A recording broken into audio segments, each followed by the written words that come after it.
बार की बात है, देवताओं के राजा इंद्र ने कृषकों से किसी कारणवश नाराज होकर 12 वर्षों तक बारिश न करने का निर्णय लिया और किसानों से कहा, आप लोग 12 वर्षों तक अब फसल नहीं ले सकेंगे। सारे कृषक चिंतित हो गए और उन्होंने इंद्रदेव से वर्षा के लिए प्रार्थना की।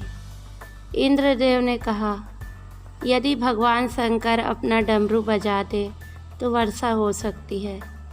इंद्र ने किसानों को यह उपाय तो बता दिया, लेकिन साथ में भगवान शिव से गुप्त वार्ता कर ली और आग्रह किया कि आप किसानों से सहमत न हों।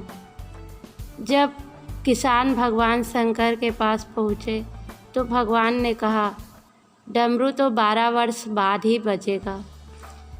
अब किसान बहुत नाराज़ हो गए और उन्होंने निर्णय किया कि 12 वर्षों तक वह खेती नहीं करेंगे। उनमें से एक किसान था जिसने अपने खेत में काम करना नहीं छोड़ा। वह नियमित रूप से खेत की जुताई, निराई गुड़ाई, बीज बोने का काम करता रहा। यह माजरा देखकर गांव वाले उसका मजाक उड़ाने लगे। कुछ वर्षों बाद गांव वाले इस परिश्रमी किसान से पूछने लगे, जब आपको पता है कि 12 वर्षों तक वर्षा नहीं होने वाली, तो आप अपना समय और ऊर्जा क्यों नष्ट कर रहे हैं?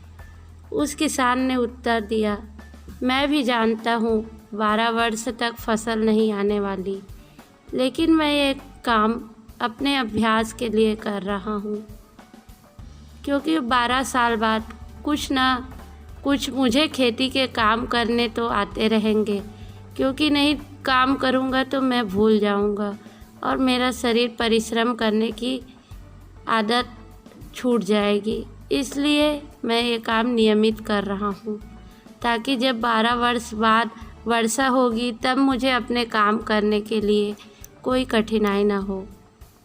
ये तार्किक चर्चा माता पार्वती भी बड़े ध्यान से सुन रही थी।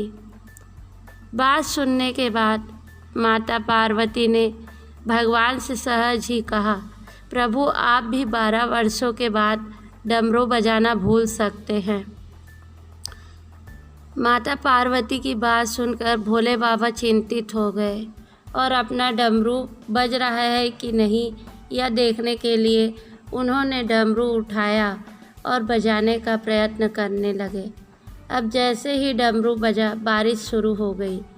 जो किसान अपने खेत में नियमित रूप से काम कर रहा था, उसके खेत में भरपूर फसल आई। बाकी के किसान पछतावे के अलावा कुछ न कर सके। 2 सप्ताह, 2 माह, 2 वर्ष के बाद कभी तो लॉकडाउन खत्म होगा, सामान्य जनजीवन शुरू होगा। केवल नकारात्मक बातों पर अपना ध्यान लगाने के बजाय अपने कार्य व्यवसाय से संबंधित कुशलताओं की धार पैनी करने का हम अपनी अभिरुचि का अभ्यास करते रहें। डमरू कभी भी बज सकता है, इस बात का ध्यान अवश्य रखें। जय श्री राम।